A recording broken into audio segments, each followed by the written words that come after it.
अकबर बादशाह का दरबार सजा हुआ था, लेकिन माहौल कुछ अजीब था।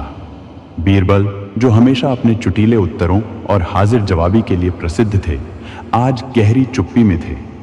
उन्होंने ना किसी से बात की, ना मुस्कुराए। बादशाह ने गौर किया, लेकिन कुछ नहीं कहा। 3 दिन बीत गए। बीरबल की चुप्पी ने दरबारियों में हलचल मचा दी। दरबार के एक कोने में बैठा राजा टोडरमल फुसफुसाया, कुछ तो गड़बड़ है। बीरबल कभी चुप नहीं रहते। अकबर ने चौथे दिन बीरबल को बुलाया। बीरबल, क्या बात है? तुम्हारी चुप्पी हमें परेशान कर रही है।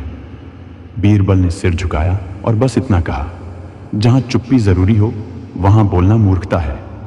इतना कहकर वह दरबार से चला गया। अकबर हैरान रह गए। उन्होंने मन ही मन ठाना कि जब तक इस रहस्य से पर्दा नहीं उठेगा, चैन से नहीं बैठेंगे। उसी रात महल के खजाने में से बादशाह की सबसे प्रिय तलवार गायब हो गई। वह तलवार खास इसलिए थी क्योंकि उसे फारस के शाह ने उपहार में दी थी। पूरी सुरक्षा व्यवस्था में हलचल मच गई। सारे दरबारी, सुरक्षा अधिकारी और यहां तक कि बीरबल को भी बुलाया गया, लेकिन बीरबल ने फिर से कुछ नहीं कहा। वह बस तलवार के कमरे का निरीक्षण करते रहे और फिर चुपचाप वहां से चले गए। अकबर ने बीरबल से पूछा, क्या तुम्हें किसी पर शक है? बीरबल ने केवल सिर हिलाया, ना मैं। अब तो बादशाह को गुस्सा आने लगा। बीरबल, ये तुम्हारी कोई चाल तो नहीं? क्या तुम कुछ छिपा रहे हो?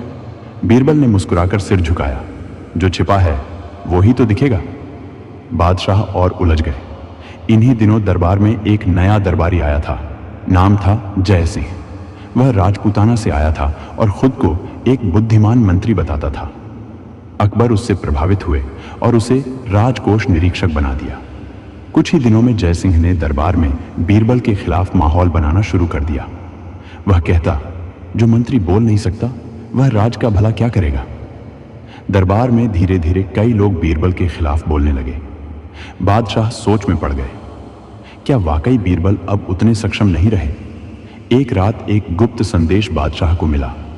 उस पर लिखा था, जिसे आप सबसे ज्यादा भरोसा देते हैं उसी से सबसे बड़ा धोखा मिल सकता है। साथ में एक नक्शा था, खजाने के पिछले गुप्त दरवाजे की ओर इशारा करता हुआ। अकबर ने चुपचाप वहां पहरा बिठा दिया। 2 रात बाद एक परछाई वहां घुसी और पकड़ी गई।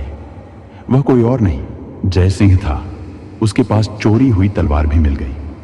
जब उससे पूछताछ हुई तो उसने कबूल किया कि वह बीरबल को दरबार से हटाकर खुद वजीर बनना चाहता था। उसी ने तलवार चुराई और बीरबल की चुप्पी को उसका हथियार बनाना चाहा। अकबर ने तुरंत बीरबल को बुलवाया। तुम चुप क्यों थे बीरबल? सबूत होने पर भी कुछ कहा क्यों नहीं? बीरबल मुस्कुराए। जहां न्याय अधूरा हो वहां शब्द व्यर्थ हैं। मुझे सबूत चाहिए थे। शक था मुझे जय सिंह पर मैं उसे रंगे हाथ पकड़वाना चाहता था। तो वो गुप्त संदेश? बादशाह ने पूछा। वो मैंने भेजा, बीरबल ने कहा, पर आपकी परीक्षा भी थी। क्या आप मेरे मौन को मेरी कमजोरी समझेंगे या मुझ पर विश्वास करेंगे?